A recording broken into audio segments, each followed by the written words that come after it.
Hello guys, কেমন আছো সবাই? আশা করি ভালো আছো, আমিও ভালো আছি।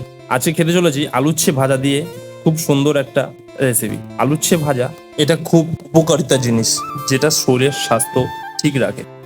আমি এটা সপ্তাহে 3 থেকে 4 দিন খাই, সপ্তাহে 7 দিন খেলে আরো ভালো।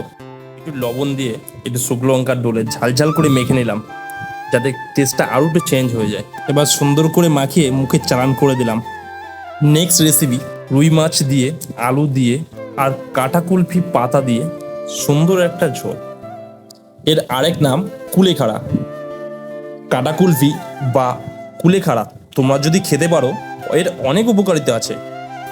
যেমন হিমোগ্লোবিন ও লোহিত রক্তকণিকার পরিমাণ বাড়ে। এতে প্রচুর পরিমাণে ফাইবার থাকায় তা হজমে সাহায্য করে। এটা তোমরাও খাও, রস করে হোক বা সবজির সাথে। আমার এই সবজি দিয়ে ঝোলটা খুব ভালো লেগেছিল, খুব সুন্দর লাগছিল খেতে। তোমরাও খেয়ে দেখো, অবশ্যই ভালো লাগবে। মাছটা ভেঙে ভাতের সাথে মেখে খেলাম, খুব সুন্দর।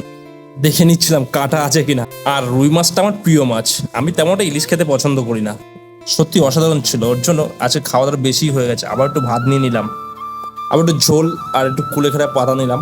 আর আলু, আলু আমার মাস্ট, আলু লাগবেই। সবজির সাথে আলু না হলে চলে না ঠিক। খুব আমেজ করে খেলাম আজকে এই কুলেখাড়া পাতা দিয়ে এই মাছের ঝোলটা। দেখা হচ্ছে নেক্সট কোনো ভিডিওতে, নেক্সট কোনো রেসিপি নিয়ে। তত সময় ভালো থেকো, সুস্থ থেকো। Tata, bye bye.